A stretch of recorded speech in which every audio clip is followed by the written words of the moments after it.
Hello, I'm Josh. I'm Steve. And welcome to Star Trek Mission Report. Today, we're mainly going to talk Star Trek Picard, overall, Season 2, the finale mostly, and Strange New Worlds. So, beware of spoilers, and yes, might want to turn your volume down a little bit. It might get loud for various reasons. But, yeah, I'll go ahead and start off here. All right. This is brought to you by Crown Royal Whiskey and Cola in a can. Because I'm fancy. Yeah, that's what I like. Fancy. Huge shout out to everyone who listened to our last episode and who listens to all our episodes, of course, and have watched some of my videos on YouTube recently about Star Trek and other things. Yeah, last episode, we're over... how much did I say? Was it 600, I think, views on YouTube? Yeah, like 600, yeah. Yeah, very exciting. So, yeah, please continue to listen and share. And, yeah, that's wonderful. I kept telling him. It got to a point where I just was throwing numbers at Steve, and he knew what I meant. So, it's like, oh, my gosh. Yeah, well, we appreciate all the listens, that's for sure. Oh, yeah, we love doing this. And, yeah, like I said on my videos, it's not all about hate or anything like that. I probably hate more than Steve does, but Steve's a great writer, and I really think we should start a petition to get him signed on to write all of New Trek. So, yeah, together we can do that. But, yeah. I'm ready. Before we get into therapy here, Star Trek Picard and Strange New Worlds, I thought we could just lightly talk about, the great Zephyr Cochran, the man, the myth, the legend. James Cromwell played him in First Contact, and just found this out. Steve, what are your thoughts on James Cromwell as Zephyr Cochran? Not to put you on the spot, but... Yeah, no, that's okay. So... I just found, knowing the lore and the whole thing building up to it, and then he's played by this acid using / drunk / horrible music taste dancing thing, just really was the only part of First Contact that I just really kind of groaned at a little bit. Mm-hmm. Every time he was on screen, I just wondered what it would be like if he, self-immolated and caught himself on fire. But, or got Me Too'd, right? It was too early. Right, or got Me Too'd something. Right. Or glued his hand to anything away from the cameras. So I'm sorry to be so vague on my opinion. No, yeah, we'll get into more detail. But yeah, I was surprised because a lot of people like him as Zephyr Cochran. Yeah. Canonical wise, it's not really fitting because I don't know the episode. Maybe Steve does, but there was a original series episode where we did meet Zephyr Cochran, who looked very different. Very different. I watched that one recently, maybe a couple months ago. And was he even from Earth? Do you recall? I believe so. Okay. I don't believe he was on Earth though. At the time. Again, this, we complain about them ignoring canon and stuff, but, they have done it in the past. And yes, this was kind of one that was, I think if you would have done this now, you would have had so many haters after it, right? Trek enthusiasts and all that stuff. That aside, I didn't mind his performance, but yeah, I get it. He's not all together, and they have to quickly get him to become the legend that he is to them, let's say. So yeah, with all that said, James Cromwell, he's done a lot of big parts, throughout the years. So yeah, he's in the headlines again. Apparently, he protests things, which, hey, that's cool. So I guess he decided to go to this Manhattan Starbucks and super glue his hand to the counter, as you would do, to protest the price risings of, was it vegan milk for your beverage? Yeah, it's something ridiculous. I did it twice today myself. Right. But for the opposite, right?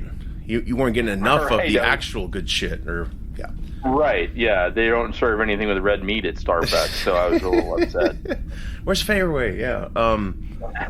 Yes, and Steve has a great history with vegans, but no, that aside, vegan, hey, I'm okay with whatever you got to do. I just think, like, wow, he's really method with his protesting, like, it's like he wanted another fictional statue of himself. Yeah, pretty nuts. But yeah, I guess this was organized by animal rights groups, and he wore a Free the Animals t-shirt and read a statement. This is on Facebook, Steve, so you could probably go out and find it for your viewing pleasure. But yeah, later on, when the cops showed up, because that's when shit gets real, he scraped his hand off the counter with a knife. I don't know if they brought the knife or he had to kindly ask the people behind him for a knife. I'm sure they had them drawn on him. Apparently, it's 50 cents to $1 extra to get your vegan on with Starbucks, and so he's not he is a wealthy man. So, well, anyway, hats off to him. That's cool.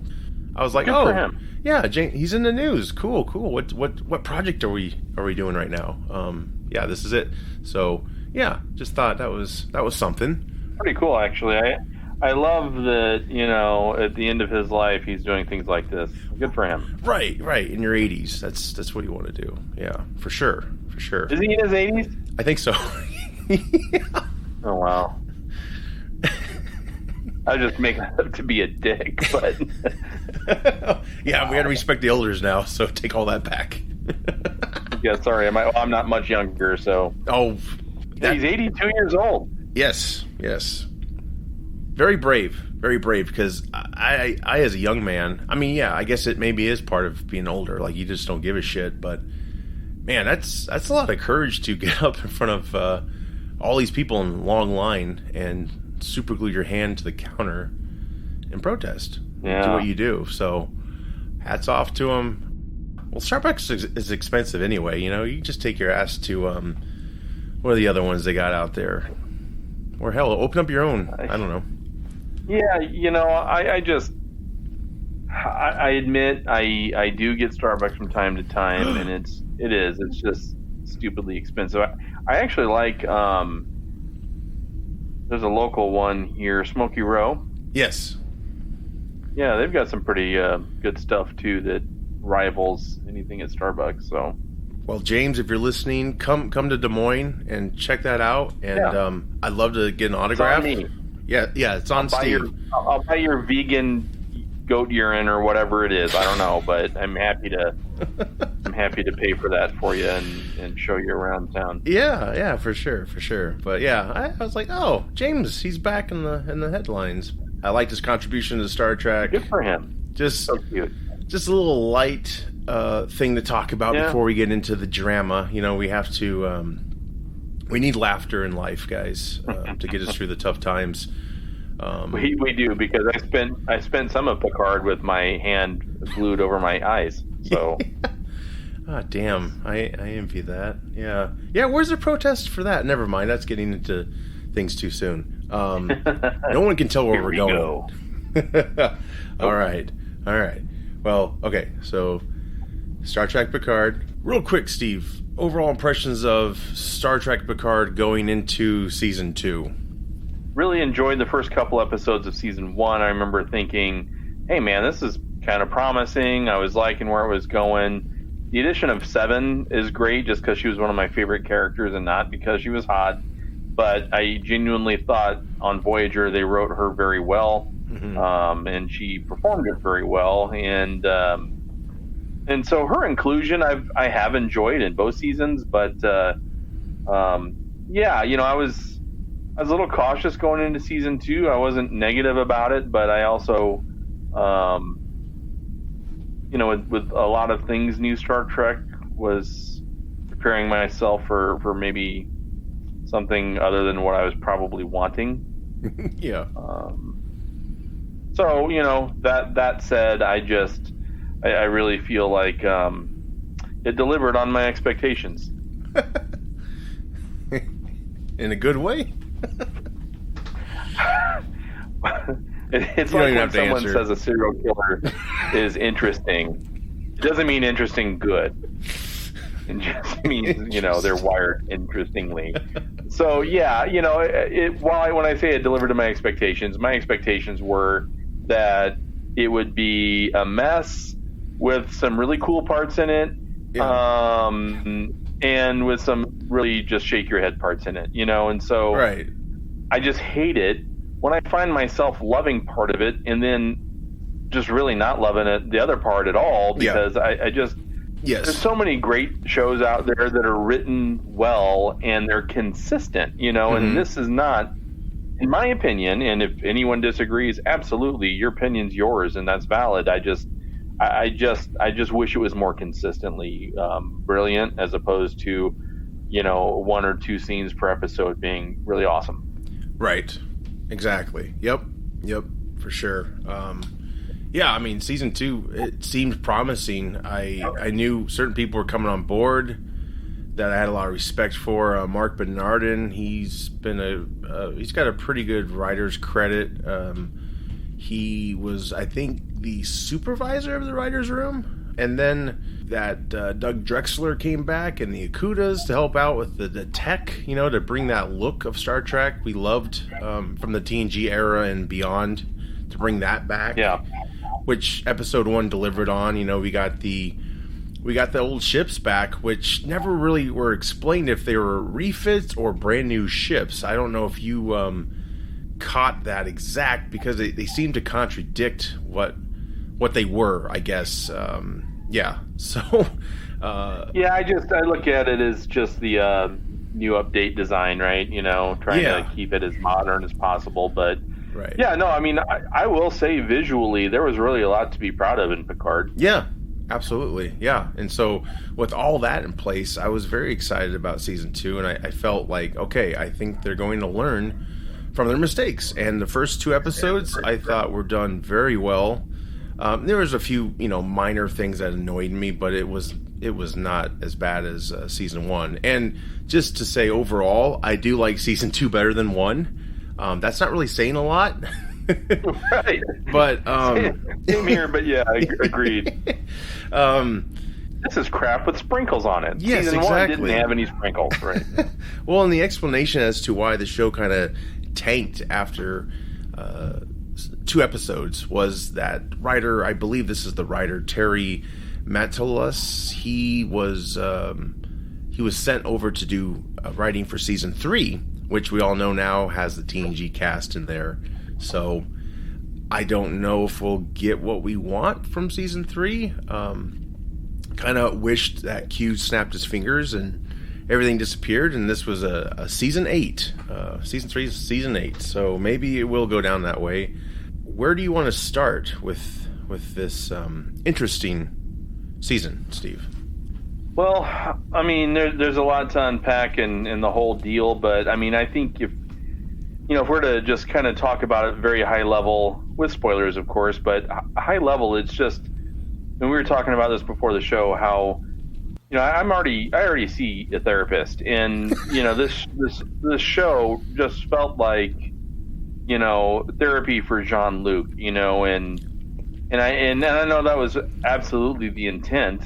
Right? I mean, you as much said it towards the end and the whole thing. And, yep. But I never seen a wimpier kid in my life than young Picard. I mean, if I was in the neighborhood, and I was not a bully, but that'd be one kid that I would probably trip a few times and giggle to myself and, smack the shit out of him no, I'm kidding totally. But but no, seriously, it was just so in your face. Sappy.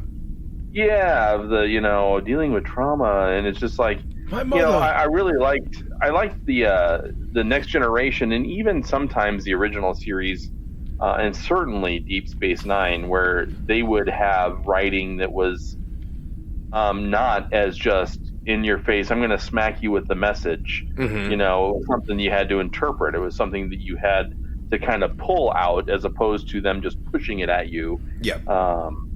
And then that's really what I felt overall with this season, and there were some pretty cool spots. I didn't hate Girardi. Is it her? Girardi, is that her name? Yes. Yeah. I didn't hate her like I did before. Yeah. I felt like the singing part was dumb. It's so out of place. It's just out of place, and how does she even know that stupid song? Let's be real. And you know, in of course 7, you know, she had a really interesting evolution, losing her implants and then getting them back, and you know, kind of coming to terms with. I did enjoy her fish out of water being normal, as opposed to her being the fish out of water because she wasn't. Yes. I thought that was pretty cool, well done and crafted. But and then the Q piece was just really, until the very last episode, right at the end, I felt like, why is Q even here? And why are we using him? And it's just kind of dumb. And then it wasn't until the very end where I was like, all right, I did enjoy their last scene together. Yeah. You know, quite a bit. But right. Overall, I just, and then at the end with the space anomaly that, you know, they had to calibrate the shields and you know, all this stuff. What the hell is that even? You know, and if that's going into season 3, cool, I'll shut up. But if that's a throwaway for some reason and we don't even hear about it again, dumb. Kirk's ship did that. Like, he all of a sudden is a Kirk historian, you know? Yeah. Kirk that, Kirk this. Oh, Gary 7. They encountered, like, shut up, old man. Well, they need to reference someone manly. Yeah, it's like, dude, why didn't you reference your own shit? Like, really? Right. I mean, they did, kind of, but I gotta say, though, MVP, hands down to me, is the Borg Queen, played by Annie Warsheen. Oh, yeah. I thought she did a great job. She was phenomenal. She was creepy. She was great. She did really good. And I think her and Girardi, I thought their chemistry was really good together on screen. Mm-hmm. Yeah, and I like how, even though she was gone, she was still there in Girardi's, like, mind, and she was next to her, and vice versa. Like, I thought that was a cool direction there.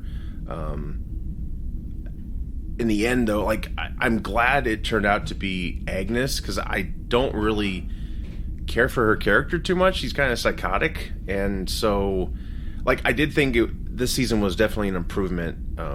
And I think they did a pretty good job not to talk too much about season 1. You know, even Rios tells the ISIS agent, right, about he's not even sure if Picard's an android. Like, none of us really fucking know what he is. It's so stupid, because really, in essence, like, Picard died. That's not Picard. I mean, yeah, it's a transfer of Picard, but it's not. If there's a soul, it's not in that, whatever the fuck it is. So it's nice just to ignore that, right? It's just, let's move past it. The character I don't care for the most, and unfortunately, every new character we got introduced to is pretty much abandoning ship before season 3, except for Jerry Ryan. But Raffi is returning, which I am not a big fan. I don't care for her character. I think she's such an asshole to Picard.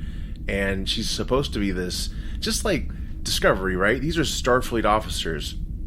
Holy shit, they buckle under pressure. Especially Raffi. She's a wreck. And it's like, how does she get to command shit in the future? Like, she's just... Yeah, I know 10-year-olds with more steadiness than her. And I think the actress is fine. I just think it's the material. You know, like, she was a bumbling... Totally. Yeah. She's a bumbling junkie in the first season. And it's like, where's this utopia? Why does she live in a trailer, and why is she, like, acting like Dudley Moore, you know, on the bridge of Rios's ship? Yeah. It's like, this is so stupid. Like, what the hell? Yeah, so I'm not crazy about her returning with the season 3 cast, or the TNG cast, I'm sorry. But yeah, it had its moments. It did, but it really felt like it should have been like a mini movie or something. Like it just felt like, just like most of New Trek, it feels like a lot more editing should be done to take out dumb plots that are just filler. You know, the whole LA thing, Seven and Raffi, and that's the other thing. You know, at the end of season 1, they they referred them as a couple, right? That was shoehorned in, probably because for representation, they're too lazy to write new characters and make them gay or whatever, which, I don't really give a shit. It's just, there was no introduction to it. And yes, you could say their time on that planet waiting for Picard to charge up 100%, maybe they, got it on or whatever the fuck. But the only reason why they did that, maybe it was for representation, but the truth, I guess, truly is they had pictures taken on the set, season 1, and these two actresses were together, and they're like, hey, they look so great, they should be a couple. And it was a joke. And then, the creative team, because they're so, smart, we'll just make them gay. Like, okay, for reasons? I mean, why? But anyway, because, she had a history with Chakotay, which, that would have been nice to find out what the hell happened to Voyager, some of the cast or whatever. But and then we find out about Seven. She never got accepted by Starfleet, which is bullshit because her friend did. Icheb, is that how you say his name? Yeah, he was Starfleet. Yeah, he was. That actor and I are friends with each other on Twitter. Nice, but you're talking about the original actor, right? Not the one they replaced him with. Correct. Which, wow, really? Yep. But yeah, what I was going with is the middle part, it's not very allegory. It's very in your face. And like I said before we started recording, it's written like a shitty after school special, right? It's just like, bunch of shit, message, wink, and then bunch of shit. They commented a lot on how 2024 was. Guinan was so negative, young Guinan, that is. It was like, it didn't feel like Guinan, but I gotta say, Guinan, it was nice to see Whoopi Goldberg back, when the show first started. Kind of depressing. She runs a bar. I mean, I'm not trying to put down anyone, but it just felt like her character was destined to do more than just be a bartender. But, they wrote it as she enjoys doing that or something like that. I don't know. They kind of retconned it. But what were your thoughts of the whole Guinan, seeing Guinan again and young Guinan? I like the actress, young Guinan. Mm-hmm. I like her better than Whoopi Goldberg. But again, you're right. It was the material, right? Yeah. I mean, she was another character who had flashes of really cool and other flashes of like, really there's a bottle and you're going to contact the Q continuum from that. I dream of Jeannie much.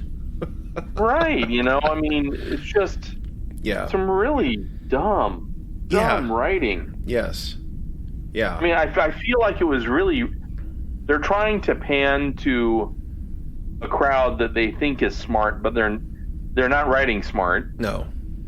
And I just, there was a lot of frustrating things. Well, it doesn't help that Will Wheaton and all the other cast members, I mean, in the end, they want to get paid, right? And they weren't writers. They were actors on the old shows. So a lot of them are praising this new stuff. Will Wheaton on his what's it called? Ready Room. I just can't stand to watch it. It just feels so phony and fake, And I hate to think that way about Will Wheaton because I really did admire the guy. And I did like Wesley Crusher as a character. And I felt like he should have got more justice. Which we'll get to, but it's just like everyone is like, oh, this is great stuff. This was just like back in '87 when people hated us. Like, dude, no, it's not. I really disagree there. It really isn't. Yeah, and I hate watching something and looking for what I don't like because I'd rather just look for what I do like. Right. But you don't really have to. Yeah. No, you don't, and that's the problem. Is that I wasn't watching it to see what do I want to pick apart. Yeah, same. I was wanting to like it a ton, and again, there were parts that I did like a ton, but I mean, it's just if I had to put one word on it, it's just inconsistent. Yes. Yep. I think you could edit the shit out of the show, and it would be pretty decent. I really do, because I think they were going for something.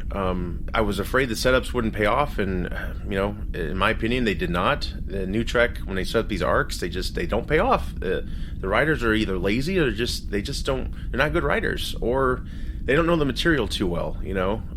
They'll do callbacks and things like that to sound clever, but in the end, it's just a shell. It's set dressing, you know. What pains me is the new creators, wanted to give 10 Forward an origin, right? And if they would have just watched the fucking TNG, they would have known why it was called 10 Forward. But in this reality, if you will, the new Picard show, so Guinan's had this bar for 500 years or less, and it's called 10, and it's located on Ford Street, and so they're like, get it?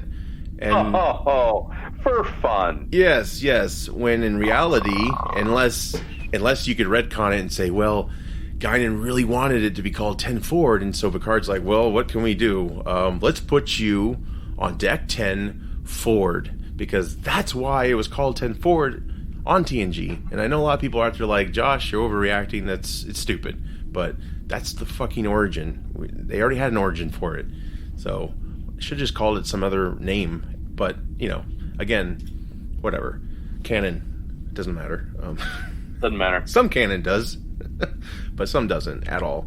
But yeah, young Guinan grew on me. Her initial performance didn't really care for, but I thought she got better as we saw her. Yep. And I did like how she started putting her hands up like she did when she first met Q on TNG. Well, it wasn't the first time. They had a history, right? So I like that callback. She had some kind of teleportation powers. It was all right. I mean, it was nice to see. That's the problem. Guinan was introduced as this being that had these other abilities, but he never, to my knowledge, never knew what they were. So now you're going to go all these years later, especially with these bozos who are in the on the creative team now. Here's their take on her powers, and it's like, well, I just don't really see that as a thing. And yeah, like you said, the Q genie bottle, that was odd. And then another great wasted opportunity, and I should have dug up the actor's name. The agent that arrested, I don't know if he arrested Guinan and Picard, but he's kind of like a Fox Mulder, Yeah, X-Files. Star Trek Mulder. Yeah. Do you recall who that guy was to Star Trek? The actor, at least? I don't. Not to put you on the spot. I'm going to hate myself for not remembering. It's fine. He was one of the future time agents. I'm not... I haven't researched it enough, but he was on an episode of Voyager. He was a young officer on a ship that they... I think they beamed over 7 of 9, and they were from the future. They were like the time police, kind of. And so... Oh, okay. That actor was one of those guys, and a lot of people were like, oh, shit, that's him. That's the character. No, it wasn't at all. Yeah, it was just... That's a great callback if they would have utilized that. Like, he should have just been like, hey, I know what you guys are doing. You shouldn't be doing this. And then that history if you do the research, but it's just odd they cast that same actor. And I don't even know who knows the casting agent probably didn't even fucking know he was on Voyager. But, exactly. It was just kind of like, oh, what a wasted opportunity. Yeah, Q overall, I loved how they introduced him. Because, you're like, well, John Delancey's much older now, and I like how they CG'd a younger Q in it. I think it was plausible. Like it, it was good. I need to let me catch up. I like that touch. I think we should talk about Rios a little bit. Yes, please. So he was one character that I really did like in both seasons. Mm-hmm. I like the actor. I think he pulled off that very well. But he stayed back. Yeah. In a move that, I don't think he should have been allowed to stay back. No. Not at all. Call me crazy, but don't disrupt time. Yeah, and, okay. and I thought the girl and her son. Yeah. I mean, they were cool additions, and yeah, I get all the motivations and all that stuff. Pretty generic, yeah. It was pretty generic. It wasn't. I mean, there wasn't anything there that I felt like. I mean, if I'm Rios, I'm like, well, I've got Hodder's McDoctor over here, and yeah. But is it and I've not known her for more than a couple weeks now. Is it worth staying here for? And you know, yeah, right. It just felt forced. He's like, I never felt like I belonged, says my script, and so I'm going to stay back. Exactly. It's like, dude, you look pretty chill on the Stargazer with your cigar and stuff. Like, I think you were fine, but whatever. We got to keep you back because the actor probably didn't want to come back to this shit show. I don't blame him. But don't worry, Raffi's coming back. Yay. Oh, God. Yay. Maybe she'll die in a warp drive accident, peacefully. With any luck. Peacefully. Geordi will just push her into the, the microwave of, I don't know shit about the engine. Yeah. I'm a casual fan. No, I'm a fan, but I don't know all the details. Come on, I couldn't tell you. I'm not that nerdy, and that's okay if you are. I appreciate it. There's people out there who are much better at it than I am of describing what shit is and stuff. Yeah, you won't be running any level 3 diagnostics on the plasma coils and getting the phase inducers back online. No, I'll be like, treadmill? How fast is level 3? Yeah. So, yeah, the whole falling in love thing was stupid. He brought the kid aboard and her on the ship. It's like, dude, why would you do that? Like, you're doing the opposite of what you were told. And then what also annoyed me was just because she's a doctor, it's 2024, Rios. Any device from the future, medical device, she doesn't know how to use because she's a doctor. You know? Yeah. This the magical device they beamed down to help Picard out of his coma or whatever the hell it was. And then the tricorder to heal Rios. Like, dude, she doesn't know what the fuck she's doing. She's just pointing it at you. But he's like, I trust you. Like, oh, okay. This is stupid, but whatever. Yeah. Romance. Bad romance. Bad romance. Down. Bad. Yeah, let's talk about Picard. Yeah, I think Stewart he's the biggest threat to this whole show. His ego. I'll go there, but it's just my opinion, of course. But yeah, he's basically playing himself now. That's why Picard is so different. He didn't want to put the suit on. Like, all the fun shit we loved about Picard, he didn't want to do for this project. Yeah. Like, ever. So he's like the show's worst enemy, honestly. The parents incorporated that... Well, actually, I should take that back. In the beginning with the whole parent flashback, it looked like the dad was an abusive asshole. And I was like, oh, shit. I don't like that at all. It's like, right. It's too fucking dark. I mean, it got darker, but... Because, we have to have drama, right? Yeah. But yeah, in real life, Stewart's family had, there's domestic violence. His dad was a war veteran and had PTSD. They didn't know of the time, but so it was kind of borrowed from his past. It looks like a little bit, in the end, it looks like Stewart just wants this to be a vanity project, right? Like, he doesn't want to be Picard. He just wants to be Picard by name. And I think that's just what's terrible about this. I did enjoy James Callis, I think that's his name, playing... Oh, man. Yeah. One of my all-time favorites. Early 2000s Battlestar Galactica fame. He played Dias Baltar, and he was phenomenal. Yes, he was, and I do like the casting as a father. However, it's wrong because his father did age, and it was shown in TNG, just like the mom...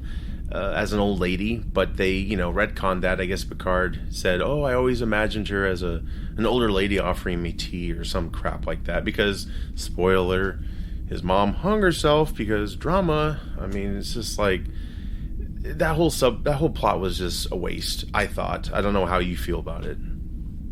Yeah, I just don't think it was necessary. No, I agree. Yeah, it was just kind of like, what is this going to? And it just didn't it feel like they were living in the old times, even though that was a future, his past was a future. Yeah, exactly. It's like it's a Dickens novel that went south, and there's like no tech or anything. Right, and again, there's no way this little wimpy little bitch kid is going to become a Starfleet captain. Oh, God. Yeah, no, exactly, right? Exactly.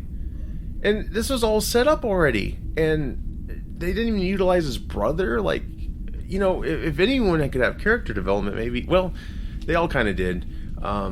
But yeah, it just felt like it was primitive, right? Because yeah, when they go back to 2024, there's really no difference in his flashback with 2024, you know. Mm-hmm. And yeah, they had the old skeleton key to lock doors. Like, really? We have more tech than this house does in our age. Yeah, we're 2 years behind 2024. So, like, what's the excuse here? I mean, it just felt so sappy and depressing, and yeah, the way they are dressed, it's just like the Rikers in season 1, you know. It was like, why are they dressed like this? It's like everyone's poor in the future all of a sudden, or just, you know, there's no gap. I don't know. Yeah, I mean, but you know, like you said about how they were dressed, and you know, yeah, and just I don't know if there's like a temporal anomaly that causes them to go back to the 1800s. The mall's closed, Steve. That's what happened. Yeah, there's no Starfleet malls. There's Amazon. Nothing. Yeah, Amazon is done. What's it called? Hipsters? Hipsters rule the world. Oh God. There's a man glued to a Starbucks counter on every corner. Yeah, with long, unruly ass beards. Oh my God. Oh, just why? The choices are just so strange. It's like I wanted to like elements of this, you know, but like when he went into his coma, I'm like, why the hell are we here? Why is he talking to this counselor guy? And then why did Stewart they're really the same person now, it seems.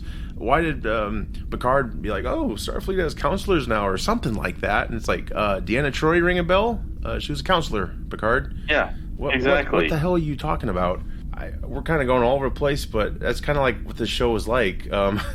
Did you the pep talk he gave his descendant of going to space, which was like what, 30 seconds? That was apparently enough to do so.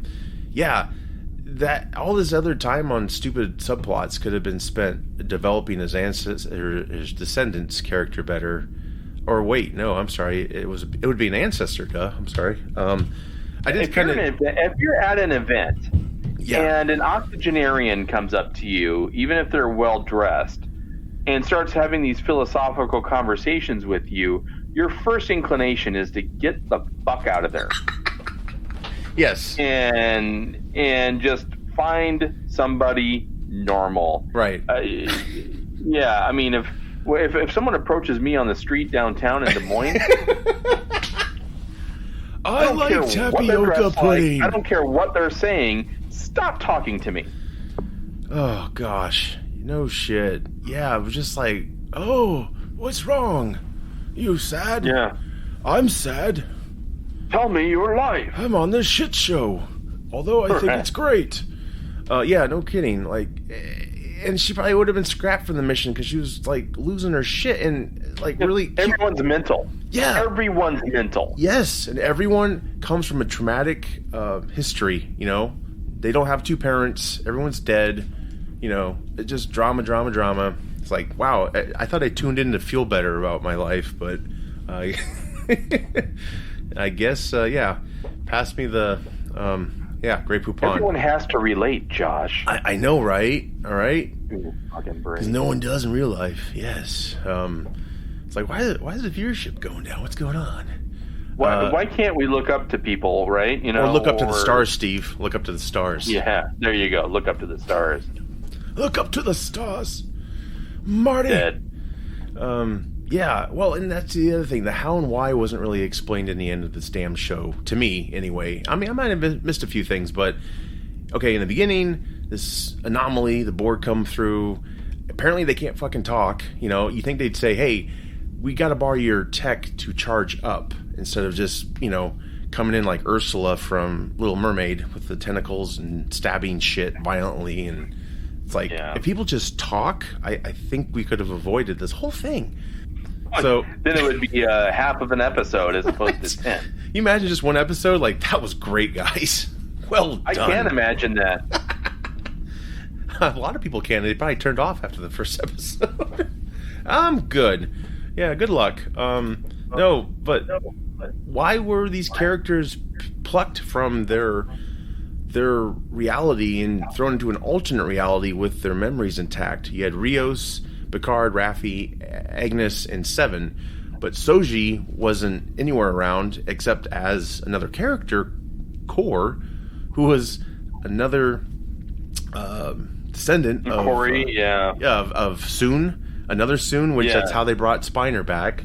Another fucking Soon, who's a geneticist, but he's really good at drones and shit. Which I was like, that's kind of weird. You know how he orchestrated the drone attack. You got those at Best Buy. Yeah, right.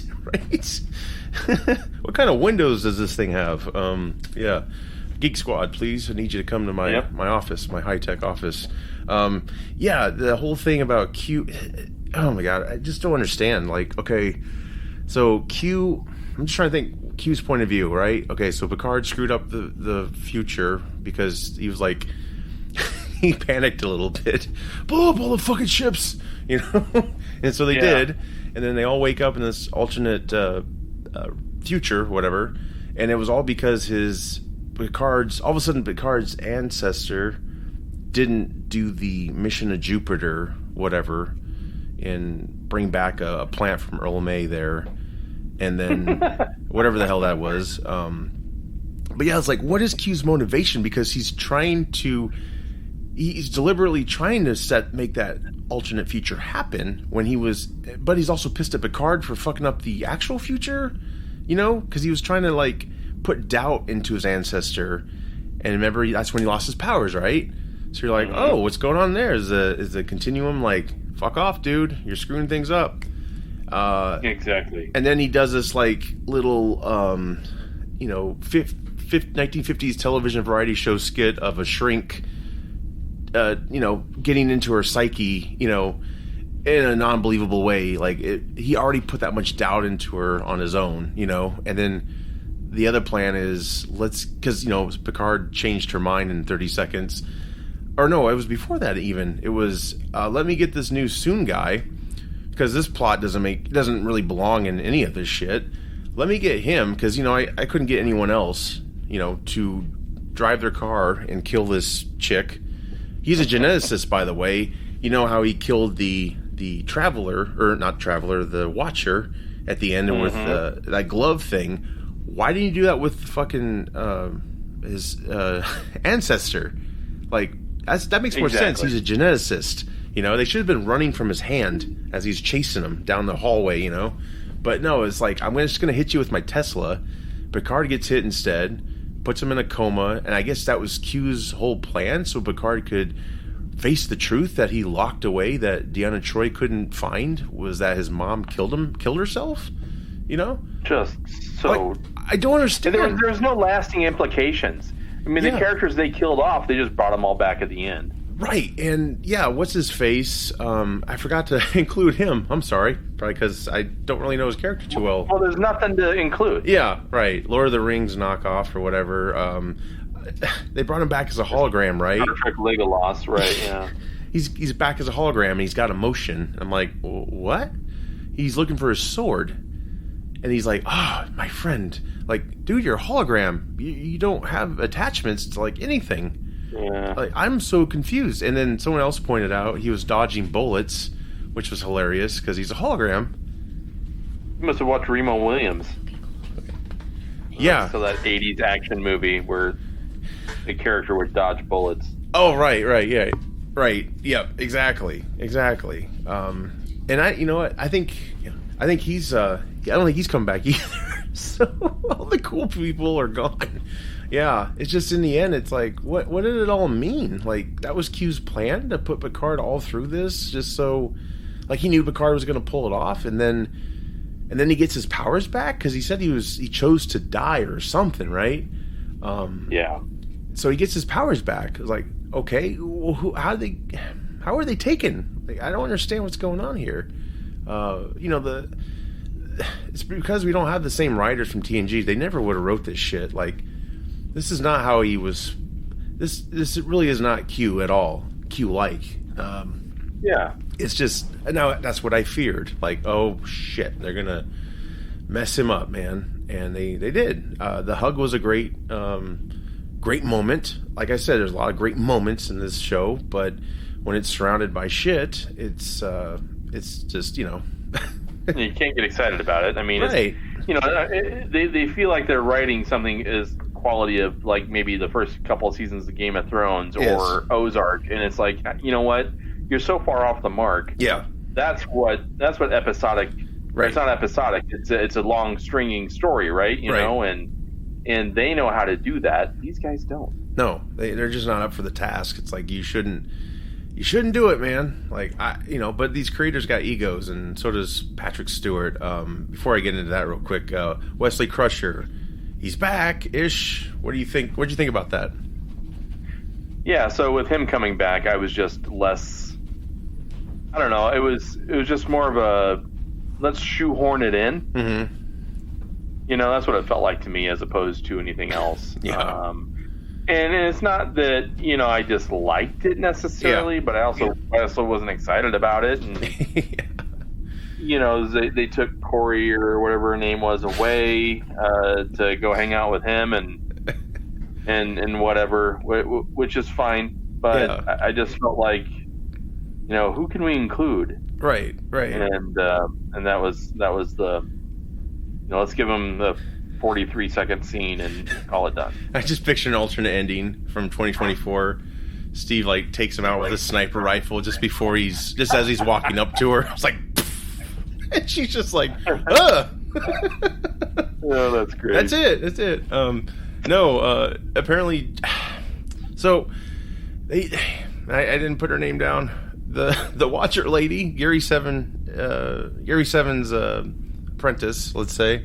I liked the idea of Gary Seven, you know, that whole mythos that it didn't really ever get to explore, and I guess it's been explored very well in a comic, and they were going to do a show back in the day, so that was like a backdoor pilot in the original series, and of course you know this, I'm sure. I like some of that aspect, but again, they fucked it up, right? I think they really screwed it up, and Wesley was a traveler, so it seems like the Travelers and the Watchers are one and the same now.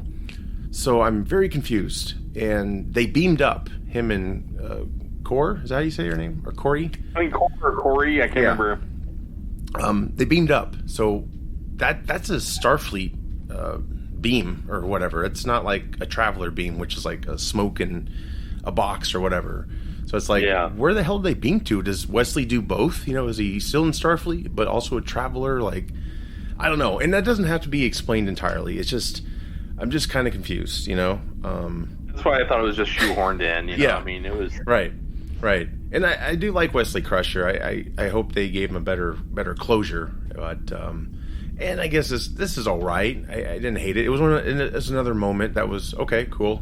Another diamond in this pile of manure. You know, I guess not a shiny diamond, just kind of dull. Right, but yeah. So season 3. Got a lot to look forward to. We got the whole rest of the cast coming back. We got this writer that did a pretty decent job the first 2 episodes of season 2. Are you coming back for more? I mean, I hope so, because I can't talk by myself. So I am gonna come back for more. I hate myself that much. You're like, I'm gonna go back to the restaurant. I've been food poisoned twice, but I'm gonna try it one more time.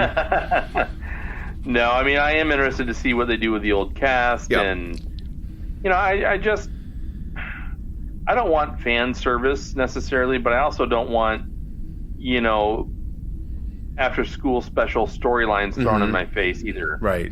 You know, I want something that I can actually, that makes you think. Yes. Right. Exactly. Because isn't that what science fiction's supposed to do? Yes. And that's what they claim they're doing. But no, all it makes me think is this could be better. much better. Right. Yeah. It's someone pointed out that TNG, when it started, tried to put a great distance between them and the original series. Not looks, right? The looks had an evolution to them. But if you notice, like, the difference between now and back then was, you know, they had Admiral McCoy come aboard the pilot episode of TNG, but they never said his name. You knew it was DeForest Kelley, and he had the same mannerisms, but they didn't say, "Oh my God, Dr. McCoy, it's so great to have you on the ship." They would do that now. They would have a plaque. I mean, Jesus, spotlight on him. Like, look at him, isn't he great? Yeah, that's the difference. And it's like, give us fan service, but do it in a way that's elegant and it's not so in your face. Like, haha, yeah, remember? Just like they might as well be looking into the camera and pointing at the other guy. Exactly. Just like when Seven sees the forest fires in California and like they destroyed themselves, and it's like, look at the camera, nod. Yeah. It's like, okay, all right, I get it. You didn't have to do that. Just seeing that and their reaction without any dialogue, good enough. Yeah. Good enough. That would have been enough. Yes, perfect. But yeah, again, Stewart's put his foot in his mouth though, because he said, "Well, I didn't really. When I signed on this project, I didn't." He basically was like, "I don't. You know everything you love about Picard, him and his crew, and everything like that. I don't want to do any of that. I just want the name. Just give me the name." And yeah. So yeah, obviously him and Brent were in the first season, and for this season as well. The Rikers episode in season 1, which I think helped save it a little bit, at least gave it a little upbeat boost into seeing the rest of the shit show. That was like a fix, I guess. The plot wasn't making sense. Go figure. And so they're like, let's film this other episode really quick, I guess. And that's what we got, because Riker explains where you're at. If you go back to that dinner scene, they're dissecting the series for you because they know everyone's like fucking lost. And so yeah, exactly. I think I hope that season 3 is going to be good. It would be a shame to waste all this cast. And for Stewart, like, they're friends in real life, so it's like Stewart just comes off as an asshole to me. It's like, oh, I just wanted it about me. You know, I wanted it to be Star Trek Picard. Like, okay, well, what's interesting about Picard by himself? Not a whole lot, right, as we've seen. No. And it's not even about Picard. It's like other characters, which we don't give a shit about. You know? That's just kind of what frustrates me about him, you know? Like, this is what it should have been from the start, I believe. That's what everyone hoped for. And I think he got them all, took them all out for dinner or met them for dinner when they first announced the show. And I think he told them at dinner, like, oh, it's just going to be me, none of you guys. Yeah. Where are you going? Hey, invalidate. Yeah. So I don't know. I don't know. I don't like his attitude towards this. You know, it was more than just you. You know, you're not Diana Ross. You're you're still part of the Supremes. That's who you are. And there's just so many better storylines, and you probably know this. You know, from comic books and novels they could have done with him. And I wasn't ever asking for the whole cast to come back, but, you know, just give us a few players, you know, and, you know, maybe refer to some other people. It was nice that Seven referred to Janeway a little bit, you know. Yeah. Backing her up a little bit to get onto Starfleet. But, yeah, is there any other thoughts you have before we go to Strange New Worlds, which will be brief? Just a quick review, of course. Anything that you have on your mind still, other than don't watch it again? No, I don't think so. I think we've pounded it pretty good. Yeah, and it gives me no pleasure to do so, but it's like I just feel like this. I think this is a big waste of our time, you know, unfortunately, and it's a waste of talent. It really is, because, you know, those older actors probably don't even require as much pay, and maybe they do. I don't know, but you know, maybe you have to buy more stunt doubles to come aboard. Right. But yeah, so. I will say, after I watched Picard Season 2 finale and Strange New Worlds the same day, Strange New Worlds was a breath of fresh air. I've said this many times, and my opinion's out there, but yeah, I definitely want to get yours, Steve. And of course, go into spoilers if you wish. No problem. We already have. Yeah, I'll keep it spoiler free and brief, but I just, my wife watched it with me and she loved it. Great. And so did I, you know, and it was, you know, anytime Pike says "hit it," you know, I just get goosebumps, you know, and yeah. It just felt like what Star Trek should be. Yeah. It was fun. It was still it had good action, but you have this character who is the clear leader. He is the vision. He is the centerpiece. With great talent around him. This is what Star Trek feels like. Yep, and I think his eyes stayed dry the whole episode, which is great. No fucking crying. I didn't have to do any LSD. Jesus. Yes. And again, I think this is what we should have got from the start. Like, Discovery should have had this colorization, but I guess you needed Discovery's problems to get us here, you know. The best part of Discovery is when Pike was in it. Yes. Yeah, that's true. It's true. Definitely. And I don't consider it canon. I consider it a remake at this point. I just do, because the looks are totally different, and that's fine. Yeah. I do like what I've seen so far. I like the crew. I like Spock's new look. The hair looks much better, I think. It was cool to see Vulcan in that scene. That's a little a prep, I guess, for mock time. You know, and he's getting his lady there in the restaurant. Yeah, they should have played it on the radio or whatever they have there. Yeah. It was a great pilot episode. I just hope it sticks the landing, and I think episodic is the way to go. Of course, they're probably going to borrow a lot from Orville and the other Star Trek shows, but you know, a lot of ideas have already been done, but it's all about twisting them and making them your own. So I hope they can. If they do it well, great. Yes. Visually beautiful looking show. Looks expensive. Of course, that was a pilot episode, so we'll see what happens. But I really did I liked pretty much everything about it. Really, I can't really think of, maybe some of the humor I wish was less, but they definitely dialed it back, I think. But yeah, I do like where it's going. So I am happy. Yeah. This is probably the most happiest I've been since Christman Trek entered the airwaves. And season 1 of Discovery and a little bit of 2, I dug, but going back, there's a lot of issues with it. But yes, this is actually the only thing I think they've honored from fans. The fans wanted the show, and we got it. So finally, yes, definitely. So I think next time we'll talk about episode 2, and we also got a few other news items we couldn't get to this week, but I also believe we are going to discuss an episode or 2. Steve, is that right? Next show? Yeah, we're going to do 2 episodes of the original series. We're going to take the highest rated, which was City on the Edge of Forever. Then we're going to take the lowest rated, which name escapes me, but it's in my notes. But we're gonna watch each, and then we're gonna kind of compare, just quick shot notes, and kind of discuss the quality differences, I think. Absolutely, yes. I look forward to doing that. That'll be fun. I think that'll be a lot of fun, and first for this show. So many firsts. We've set a new record. Well, season or Disco first year or 2 had a lot of episodes for the year. So this is definitely ahead of its time for the last year or so.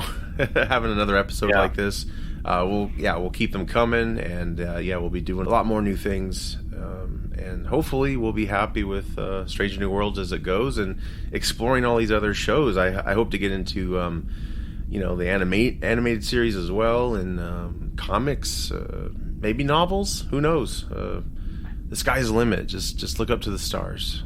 That's all I gotta say. There's a lot of great Trek novels. I've read a lot of the older ones. I haven't read a lot of the new ones at all, but yes, there's a lot of great stuff out there. I remember when Voyager was on the air, and they started those novels. Those are really, really, really good, and then there's some awesome original series and TNG novels out there. So a lot of good stuff we can cover. Absolutely, yeah. I look forward to it. So until next time, we'll be back, and I think we'll be much happier. At least I will. I know I will be. I'm sure. I'll be seeing my own therapist next week, and we'll get Picard out of my system and send him this episode just to catch up before. This is how I fucking feel, right? It's all about feelings. He's gonna hand you a skeleton key, like, oh no, what is this? Yeah. What have you done? Well, that's when I put it in someone's eye. So. Yes. This. And if you're at Starbucks, say hi to James. Yeah. Keep your glue in the car. Keep your clue in the car. Oh, that's great. Well, yeah, till next time, I'm Josh. I'm Steve. 2 to beam up.